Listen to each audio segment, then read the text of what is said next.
자, 지금은 교회의 말로 또 우리 주님을 사랑해서 기도하는 성도야말로 우리 대한민국을 지키고 또 대한민국을 보호하고 또 대한민국을 위한 희망이 되는 유일한 그러한 시기라고 생각을 해봅니다.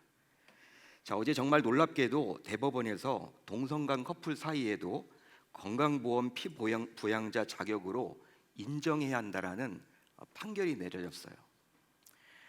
결국 최고 법원인 대법원이 이런 어이없는 판결을 내림으로 인해서 이제 대한민국은 동성 결혼의 합법화 고속 열차를 탔습니다. 왜 이렇게 전문가들이 주장을 하냐면 결국 미국의 경우에도 이런 절차를 다 거쳤다라는 거예요. 결국 이런 식으로 진행을 합니다. 나중에는 이제 국회에서 이런 것들을 이런 법안을 봐라. 이것에 기초해서 동성 결혼의 합법화를 할 수밖에 없다. 이런 논리로 여러 번 간단 말이에요. 미국도 이미 그런 식으로 진행을 했기 때문에 지금 전문가들이 다 걱정을 하고 있습니다. 모 신문의 경우 동성 결혼 판도라 상자 열렸다. 가족제도 근간 흔들릴 것이라는 헤드라인을 이렇게 잡았더라고요. 실질적으로 이렇게 언론을 보게 되면요, 기독교만 이 동성 결혼을 반대하는 것처럼 좀 이렇게 왜곡하는 경우들이 많이 있습니다. 그렇지만 동성 결혼을 찬성하는 사람들은요 극소수예요. 예수를 믿든 믿지 않든 이건 가족의 근간을 거의 해치는 거기 때문에 제대로 여러분 알고 이렇게 물어보면요 다 반대를 하죠. 근데 여러분 희한하게 기독교만 지금 반대를 하는 것처럼 여겨져서 이 동성애 문제에 대해서 기독교만 좀 사이드로 몰리고 있는 입장입니다. 근데 그렇진 않다라는 거예요. 교회를 다니건 안 다니건 동성애를 싫어하는 분들이 훨씬 많습니다. 물론 동성애자를 우리가 사랑해야죠. 그들도 구원받도록 우리는 노력을 해야 됩니다. 그렇지만 그들이 우리 성경에서는 동성애라는 것이 죄로 인해서 자신의 성향으로 여러분 선택을 하는 거라고 본인들은 이야기하지만 그건 자신의 취향일 뿐이지 그건 타고난 것이 여러분 아니잖아요. 하나님은 분명히 남자와 여자를 만들었고 남자와 여자를 통해서 가족의 근간을 만들 수 있도록 해주셨기 때문에 이게 창조 질서와 이게 반대되는 거거든요. 그렇기 때문에 여러분 정말 우리가 지금 기도가 아주 필요한 시기라고 저는 생각을 해봐요. 어제 판결에서는 13명의 대법관 가운데 무려 9명이 찬성을 했습니다. 4명은 반대를 했고 9명이 찬성을 했어요. 생각을 해보면 9명이 여러분 그 가운데 예수 믿는 사람들이 있을 거 아닙니까? 9명인데 분명히 모 교회를 다닐 텐데 그런 판결을 내렸다는 것에 우리가 여러분 마음이 지금 많이 아프죠. 결국 이번 판결로 인해서 사람들은 이제 동성애에 대해서 좀 더 우호적인 생각을 갖게 될 것이고 그 결과 대한민국은 저출산과 맞물면서 쾌락을 중시하며 하나님의 창조 질서와 역행하는 방향으로 흘러가게 될 듯 보여요. 즉 개인의 취향이 무조건 존중받다 보니까 결과적으로 이제 어떤 식으로 이제 흘러갈 것 같냐면요. 이게 여러분 과한 게 아닙니다. 잘 들어보세요. 일부 일처가 아니라 일부 다처 혹은 일처답으로 가게 될 것 같아요. 이것도 여러분 자기가 존중받아야 된다 그렇게 여러분 말을 하고 또 법원에 걸면요 또 그것도 인정할 것 같은 시대가 올 것 같습니다. 심지어 더 나아가서 근친 상간조차도 허용되지 않을까 그런 염려가 되는 것도 사실이에요. 왜냐하면 개인의 여러분 성향이 너무나 존중받다 보니까 한마디로 소돔과 같은 음란으로 가득한 나라가 될 듯 보여서 저는 어제 잠을 이루지 못했습니다. 깊은 잠을 자지 못했어요. 누워있긴 누워있었는데 여러분 아침에 깨보니까 새벽이더라고요. 새벽에 와서 이제 기도를 하는 가운데 너무나 속상해서 하나님 앞에 어떡하냐 우리 대한민국 이제 큰일 났다고 기도하는 가운데 그래도 우리 주님께서 또 마음에 또 위로를 해주셨습니다. 어떤 말씀이 떠올랐냐면 바로 창세기 말씀이 떠올랐는데 아브라함의 간구를 들으셨고 또 하나님께서는 그 악한 소돔과 고모라조차도 의인 10명만 있으면 심판하지 않겠다라고 분명히 말을 해주셨거든요. 그런 말씀이 나와 있잖아요. 그게 여러분 딱 제 뇌리에 떠오른 거예요. 그렇다 우리 대한민국이 음란으로 가고 악함으로 가더라도 우리 의인 10명이 있다면 우리 주님께서 인정하는 의인 10명이 있다면 이 대한민국은 심판당하지 않을 것이다. 우리 주님이 버리지 않을 것이다. 이런 확신을 갖게 되었습니다.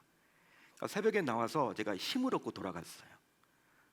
긴 밤 제가 좌절 가운데 있었고 또 낙심 가운데 있었지만 새벽에 하나님이 말씀을 통해서 이야기를 해주셔서 여러분들과 나눕니다. 자, 그렇다면 이 금철에 나와서 이제 우리 모두 뭘 하면 좋을까요? 저와 여러분들이 모두 의인 10명 안에 들어가서 이 나라와 민족을 위해서 기도하면 좋겠다라고 저는 생각을 해보거든요. 믿으시면 아멘. 그렇기 때문에 이 금철에 나와서 단순히 이제 개인적인 문제만 기도하지 마시고 내 조국 대한민국을 위해서도 간절히 기도하는 저와 여러분들이 다 되셨으면 좋겠습니다. 그렇게 될 줄로 믿습니다. 하나님이 정말 인정하시는 여러분들 각자가 되시길 바라고, 의인 10명이라는 게 뭐 대한민국에 믿는 사람이 이렇게 많은데 의인 10명이 없겠어? 우리 주님의 기준이요 까다로울 수가 있어요. 목회자라고 여러분 다 의인 10명에 들어가질 못합니다. 평신도라고 나는 안 될 거라고 생각하지 마시고 기도하는 여러분들이 의인 10명이 다 되셨으면 좋겠습니다. 그래서 오늘 계명교회에서 의인 10명을 좀 채우는 귀한 저와 여러분들이 다 되셨으면 좋겠다, 그런 영적인 욕심을 가져봤습니다. 이 밤 나오셔서 정말 부르짖는 가운데 여러분들의 모든 답답한 문제가 해결함 받는 이 시간 되실 수 있기를 우리 주님의 이름으로 축원합니다. 축원합니다. 자, 말씀 안으로 들어가 보겠습니다. 자, 복음서를 보게 되면 예수님의 제자들은 예수님을 따라서 들로, 산으로, 때로는 배를 타고 갈릴리 호수를 건너서 건너편으로 이동하곤 했습니다. 자, 그런데 갈릴리 호수는 게네사렛 호수, 디베랴 호수로 불리기도 했어요. 어떤 복음서를 보게 되면요, 갈릴리 호수라고 나와 있지 않고 디베랴 호수, 또 게네사렛 호수라고 나와 있기도 합니다. 자, 그렇지만 우리가 생각하는 오리배를 타고 다니는 그런 호수를 생각하시면 안 돼요, 여러분. 오리배 있죠. 여러분, 그 오리배가 둥둥 떠다니는 그 산정호수급의 그런 우리가 알고 있는 그런 호수를 떠올리시면 안 됩니다. 실제 남북 길이는요 21km예요. 21km, 엄청난 여러분 길이죠. 또 동서 길이는 11km 정도였으며 가장 깊은 수심은 무려 48m나 되었기에 종종 바다라고 불리기도 했다는 것이죠. 그래서 갈릴리 호수지만 갈릴리 바다라고 나와 있습니다. 성경을 보게 되면 어느 곳에서는 호수라고 나와 있고 어느 곳에서는 바다라고 나와 있어요. 따라서 일반적인 호수에서는 볼 수 없었던 여러 자연 현상들이 종종 갈릴리 호수에서 일어나게 되는 것이죠. 번개도 치고 풍랑도 일어나고 마치 바다처럼 그런 다양한 자연 현상들이 일어나게 되는 것입니다. 자, 그러던 어느 날 날이 저물어 갈 때 예수님과 제자들이 배를 타고 함께 갈릴리 바다를 건너가게 되었어요. 자, 그런데 한참 배를 타고 가던 중에 갑자기 커다란 광풍이 일어나게 되었습니다. 광풍, 미친 바람으로 표현하고 있죠. 강력한 바람, 표현이 여러분들 광풍이라고 나와 있습니다. 폭풍이 일어나게 된 거예요. 태풍급이 일어나게 된 것입니다. 자, 이로 인해서 풍랑이 일어났고 그 결과 배는 거의 뒤집힐 지경에 처하게 된 거예요. 제가 부산에서 사역을 했잖아요. 부산에서 사역을 하다 보니까 서울 수도권에서 보지 못한 광경들을 몇 번 본 적이 있습니다. 그러니까 태풍 예보가 뜨게 되면요, 근처에서 조업 중이던 배들이 항구로 들어와요. 우리나라 배만 들어오는 것이 아니라 중국 배도 들어오고 일본 배도 들어오고, 여러분 근해에서 여러분 조업 중이던 배들이 다 들어옵니다. 그러니까 부산에 여러분 이렇게 이제 항구에 이렇게 여러분 다 이제 정박을 하죠. 근데 바람이 부니까 다 이렇게 묶어놔요. 고깃배들을 서로 여러분 연결을 시켜서 묶어놓습니다. 근데 태풍이, 강력한 태풍이 불게 되면요, 그 바람이 얼마나 센지 묶어놨던 그 배가 어떨 때는 뒤집어져 있어요. 전혀 안 놀래시네요. 전 그거 보고 여러분 깜짝 놀랐습니다. 배가 크거든요. 수톤의 배예요. 또 심지어 수십 톤 나가는 배들도 바람이 얼마나 세면요 묶어놨는데 분명히, 근데 여러분 이게 막 바람 풍랑이 이니까요 이게 여러분 뒤집어져 있는 거예요. 그런 것들을 제가 직접 본 적이 있었습니다. 따라서 한번 상상을 해보자고요. 오늘 말씀을 여러분 한번 상상을 해보자고요. 잔잔하던 바다에 풍랑이 일어서 바닷물이 거대한 산더미처럼 하늘로 솟아오르고 배는 미친 송아지처럼 마구 날뜁니다. 정말 양옆으로 흔들리는 롤이 상당하겠죠. 배가 여러분 막 흔들리는 거예요. 롤이. 여러분 바다 한가운데에서 전혀 준비가 안 된 상태에서 만난 풍랑이기에 이 얼마나 힘겨운 일일까요? 여러분들은 어떻게 생각을 하십니까?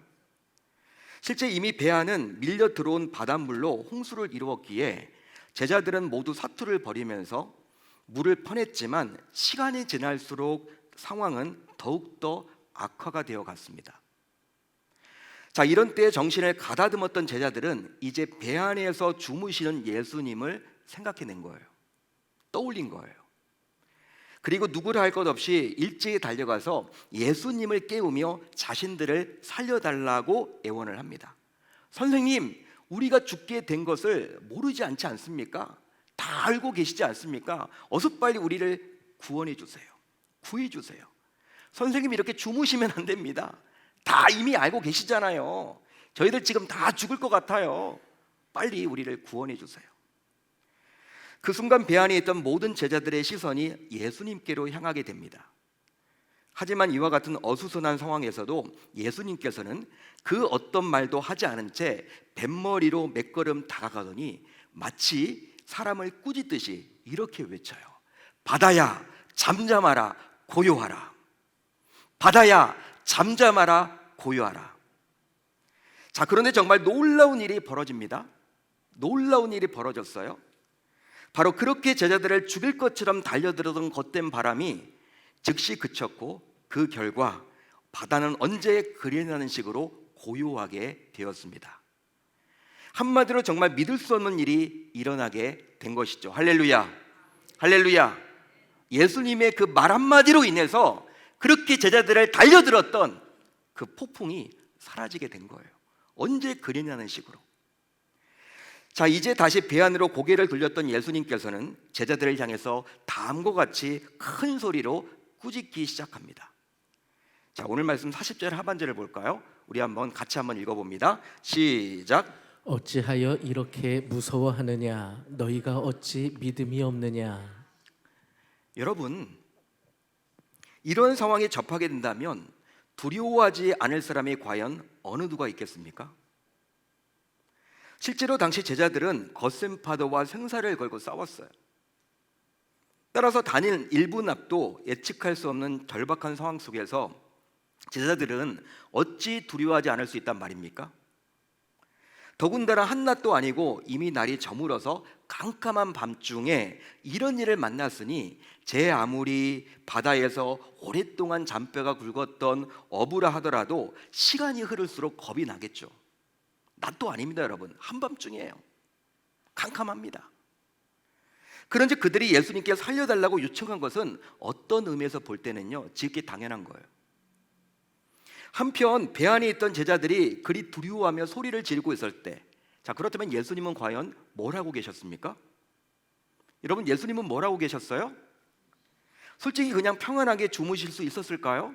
여러분들은 어떻게 생각을 하십니까?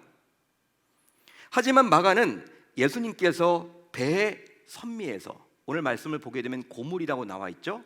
그게 어떤 뜻이냐면 배의 선미에서 베개까지 베고 잤다고 기록을 해주고 있습니다. 베개까지 베고 잤어요. 심지어 그런 폭풍이 몰아치는 순간에도 제자들이 깨울 때까지 예수님께서는 전혀 요동치 않고 깊은 잠에 빠져들었던 거예요. 따라서 그만큼 예수님께서는 당시 평안하게 깊은 잠에 빠져 있음을 알 수가 있는 거죠. 자, 그러기에 당시 예수님께서는 제자들이 얼마나 무서운 상황이었는지 전혀 알지 못했다라고 볼 수 있습니다. 자, 그런데 그런 예수님께서 과연 무슨 자격으로 제자들에게 무서워한다며 야단까지 칠 수 있단 말입니까? 따라서 이것은 정말 이해하기가 힘이 들죠. 이해하기가 힘이 들어요. 더욱이 날이 이미 저물었지만 배를 띄우고 건너편으로 가자고 한 것은 바로 누구였어요? 제자들이 아니라 예수님이 가자고 먼저 했거든요. 예수님 우리가 이쪽으로 갑시다가 아니라 예수님께서 제자들을 여러분 이끌고 저쪽으로 가자 이렇게 이야기한 거예요. 그러기 어떤 의미에서 볼 때 당시 일어났던 모든 상황에 대한 책임은 전적으로 누가 져야 당연한 거예요? 예수님이 지는 게 당연한 거예요. 자, 그런데 어찌하여 예수님께서는 제자들에게만 모든 책임을 돌리듯이 이야기를 하면서 심지어 그들의 믿음까지 운운하면서 질책하시며 야단을 칠 수 있단 말입니까? 여러분, 솔직히 이런 절체절명의 위기 앞에서 믿음을 지키고 믿음을 앞세워서 태평할 자가 과연 얼마나 될까요? 여러분들 같으면 그리할 수 있겠습니까? 어떤 의미에서 볼 때 이것은 믿음의 문제가 아니고 생존이 달린 문제 아닌가요, 여러분? 믿음이 여러분 중요한 게 아니라 그때는 살아가는 게 중요하잖아요. 죽음이 앞인데. 그런데 죽음이 손짓을 하는 이 엄중한 시기에 믿음이 없다라고 야단을 치시니 이러던 예수님을요 좀 이해하기가 쉽지가 않아요. 어떻게 예수님이 이럴 수가 있을까? 너무하는 것 아니야? 사람도 여러분 이렇게 몰 때 어떻게 봐가면서 몰아야지 어떻게 이런 식으로 지금 제자들에게 믿음 없다라고 질책을 할 수 있을까? 지금 죽음 앞에 있는데 다른 때 이야기를 하시면 모를까? 자, 그렇다면 과연 무슨 이유로 예수님은 그리 제자들을 책망했던 것일까요? 실제로 우리가 믿는 예수님께서는 아무런 이유도 없이 생떼를 쓰거나 말도 안 되는 억지를 부리는 분이 결코 아닙니다. 뭔가 이유가 있기 때문에 이런 말씀을 하셨겠죠. 따라서 당시 예수님께서 제자들을 책망했던 분명한 이유가 있다는 거예요. 예수님이 갑자기 지금 자다가 막 깊은 잠이 들었다가 막 잠 깨우니까 막 욱해가지고 이렇게 여러분 막 질책한 게 아니라는 거예요. 자, 그러면 예수님께서 제자들을 질책했던 이유는 과연 무엇 때문일까요? 뭐 때문에 제자들은 예수님의 질책을 받아야만 했던 것일까? 그것은 바로 당시 제자들이 예수님을 찾는 타이밍을 놓쳤기 때문입니다. 타이밍. 여러분, 당시 풍랑을 만난 제자들의 모습을 한번 떠올려 보자고요. 풍랑을 만났던 제자들의 모습을 한번 떠올려 보세요. 파도가 휘몰아치고 광풍이 덮쳐왔을 때 처음에 그들은 이 정도쯤이야 생각하며 자기들이 스스로 문제를 해결하려고 야단법석을 떨었겠죠. 그러기에 그들에게 있어서 예수님은 안중에도 없었습니다. 한마디로 소위 갈릴리 바다에서 잔뼈가 굵었던 자신들의 경험과 노하우만으로 문제를 해결해 보려고 야단법석을 떨었겠죠. 왜? 지금까지 물고기를 잡으면서 이런 광풍을 여러 번 만났기 때문에 이번에도 내 경험으로 한번 해결해 보자 이러지 않았을까요? 제자들의 대다수가 어부 출신이었기 때문에, 그것도 갈릴리 바다에서. 그런즉 그들이 예수님을 떠올린 것은 자기들이 할 수 있는 것들을 모두 다 해본 다음이었어요. 이런 제자들을 예수님께서 책망했던 거예요. 결과적으로 그렇습니다. 자기들의 수단과 방법을 앞세워서 다 해본 다음에야 비로소 예수님을 찾았던 제자들의 형편없는 영적 상태를 예수님께서 꾸짖었던 것이죠. 당시 제자들이 그런 영적 상태를 가졌던 것은 곧 다른 이유 때문이 아니라 오직 믿음의 문제가 생겼기 때문이라고 예수님께서는 친히 진단하셨기 때문입니다. 그러기에 예수님께서는 감당하기 힘든 문제, 즉 광풍 앞에서 형편없었던 영적 상태를 보였던 그들의 믿음에 결과적으로 문제가 있다고 보셨고 그들을 강하게 책망하셨던 거예요. 여러분, 이처럼 믿음이 없는 자는 결과적으로 스스로 할 것들을 다 해보고 난 다음에, 그리고 잃을 것을 다 잃어보고 난 다음에 맨 나중에야 마지못해서 예수님을 찾습니다. 이것이 바로 믿음 없는 자의 모습으로 결국 예수님께서 책망하시는 대상이 된다는 것이죠. 그런즉 당시 풍랑 가운데서 예수님께서는 결단코 주무시지 않았습니다. 오직 제자들이 자신에게 찾아오기만을 손꼽아 기다리고 계셨던 거예요. 즉 그들이 예수님을 잊고 있었기에 예수님 역시 주무시는 것처럼 가만히 계신 것뿐입니다. 아마도 풍랑이 계속되지 않았더라면 그들은 결코 예수님을 찾지 않았겠죠. 오히려 어딘가에 계시는 예수님 정도로 취급하고 말았을 것입니다. 한마디로 신앙의 대상인 예수님을 자신의 삶과는 거리가 먼 대상으로 취급했던 거죠. 이런 풍랑은 내가 해결할 문제지 예수님이 해결할 분은 아니에요. 이 풍랑은 잔뼈가 굵었던 내가 해야지, 어부인 내가 해결해야지, 예수님이 그 믿음 이건 해결할 영역이 아니야, 이런 식으로 여겼다라는 거예요. 쉽게 말하면 예수님을 삶과는 상관없는, 즉 신앙의 틀 안에만, 교회 안에만 가둬놓았던 제자들의 모습이었다는 것이죠. 자, 그렇다면 당시 풍랑이 그칠 줄 모르고 계속된 것은 곧 어떤 의미로 받아들여야만 할까요? 그것은 바로 어서 빨리 예수님을 찾으라는 신호입니다. 신호예요. 실제 풍랑은 예수님을 놓치고 잃어버린 자들에게 어서 빨리 예수님을 찾으라는 신호로 볼 수 있습니다. 따라서 예수님을 속히 찾으면 찾을수록 풍랑은 잠잠해집니다. 할렐루야, 할렐루야. 그러기에 이제부터 풍랑만 바라보고 두려워하지 마시고 이 풍랑을 통해서 손짓하시는 예수님을 바라볼 수 있어야 할 줄로 믿습니다. 그런즉 풍랑을 만난 자라면 예수님을 찾을 타이밍이 중요한 거예요. 타이밍이 중요합니다. 하지만 안타깝게도 제자들은 이 타이밍을 놓쳐버린 거예요. 그래서 예수님의 책망을 받게 된 거죠. 따라서 예수님을 찾는 타이밍을 놓치지 않는 것이 곧 믿음입니다. 여러분 믿으시면 아멘, 동의하시면 아멘. 잘 들으십시오. 예수님을 찾는 타이밍을 놓치지 않는 것이 곧 믿음의 사람의 모습입니다. 그 이유는 바로 풍랑을 만났을 때 타이밍을 놓쳐버리게 되면 결국 정말 많은 것을 잃어버릴 수도 있기 때문이죠. 사랑하는 성도 여러분, 아무리 예수를 믿는 신앙생활을 하더라도 결국 풍랑 없이 살아가는 인생은 없어요. 솔직히 저는요, 이런 생각을 해보거든요. 예수를 믿는 순간 어려웠던 모든 문제가 해결안 받는 거예요. 예? 예수 믿는 사람들은요, 문제가 생기지가 않아. 형통 그 자체야. 여러분 막 그런 꿈을 꿔봐요. 여러분, 우리 성도님들이 하도 힘들다고 하고 어렵다고 하니까 어떨 때는요 그냥 그런 꿈도 꿔요. 예수 믿으면 이제 행복한 거야. 무조건 이 땅에서 잘 되는 거야. 주님 그렇게만 되면요 우리가 나가서 전도할 필요도 없잖아요. 다들 그냥 주일날 교회 나올 거 아닙니까? 이 자리가 아마 미어 터질 텐데 그런 방법으로 좀 전도하면 안 되나요?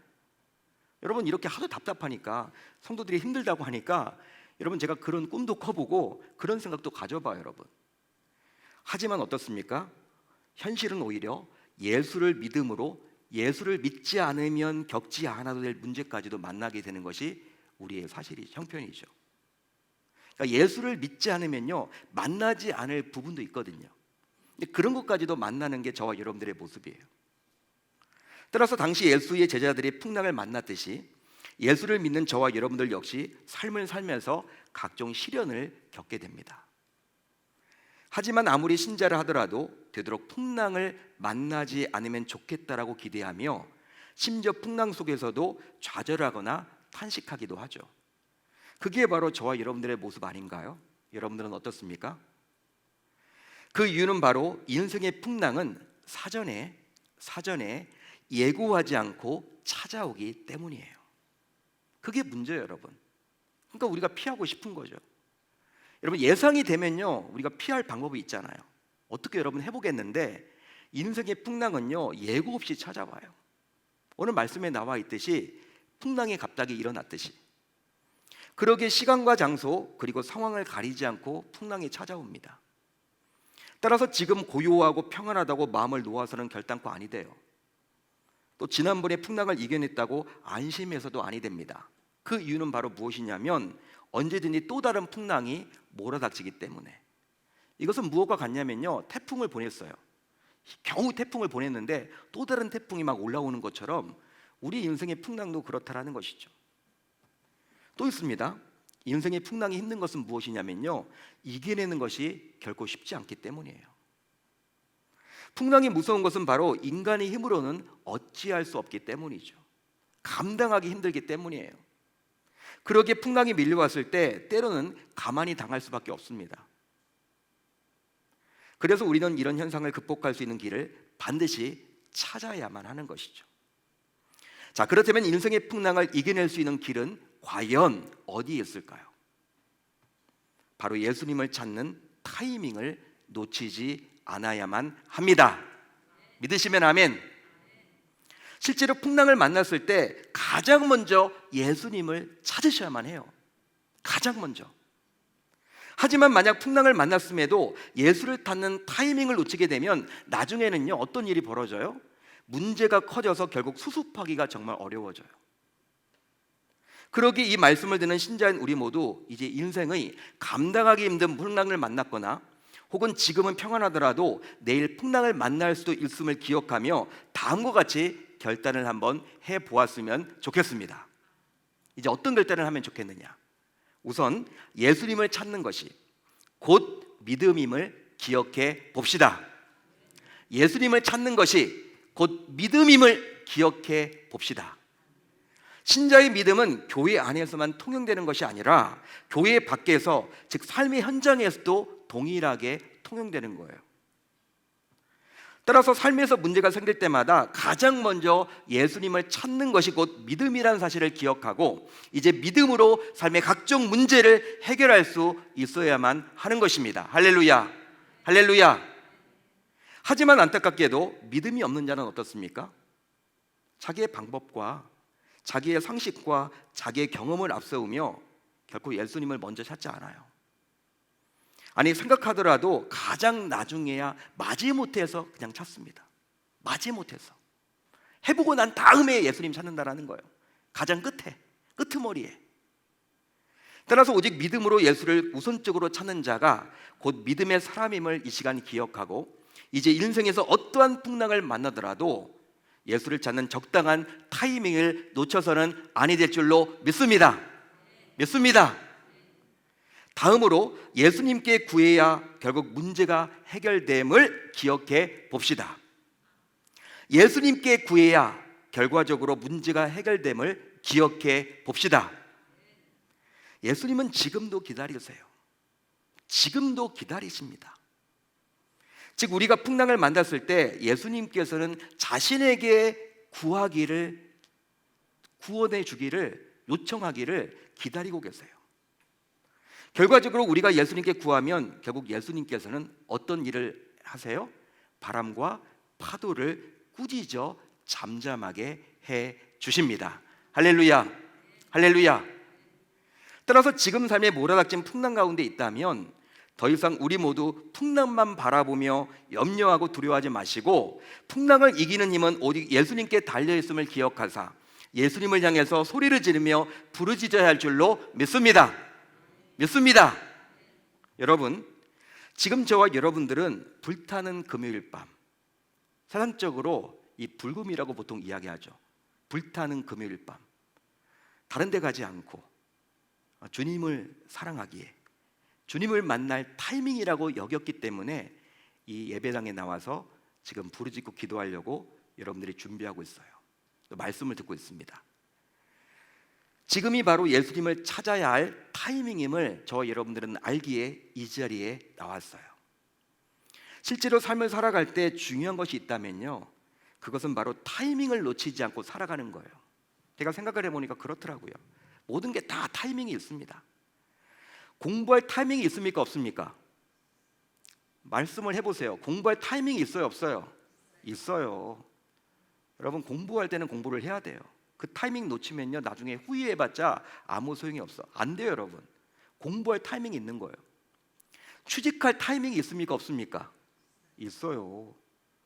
남들이 취직할 때는요 또 해야 돼. 미뤄서는 안 돼. 결혼할 타이밍이 있죠. 여러분, 결혼할 타이밍이 분명히 있습니다.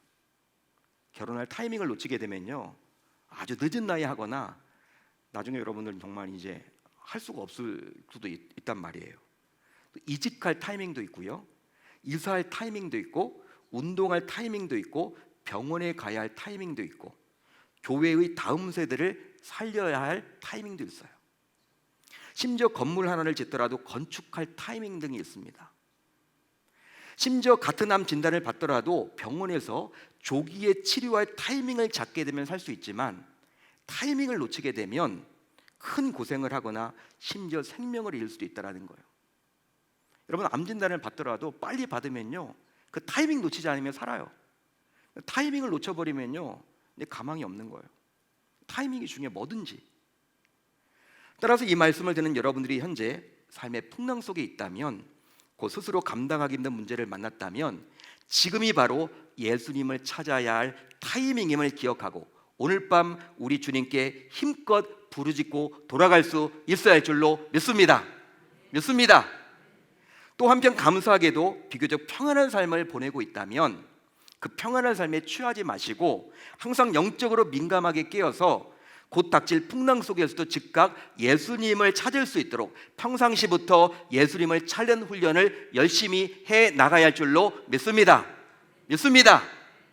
그 결과 어느 순간에 어떠한 풍랑을 만나든지 간에 우리 주님께서 바람과 파도를 잠잠하게 하신 그 놀라운 역사를 매 순간 맛볼 수 있어야 할 줄 우리 주님의 이름으로 축원합니다. 그런 복된 인생을 살겠다라고 결단하고 다짐하는 저 여러분들이 다 되실 수 있기를 우리 주님의 이름으로 축원합니다.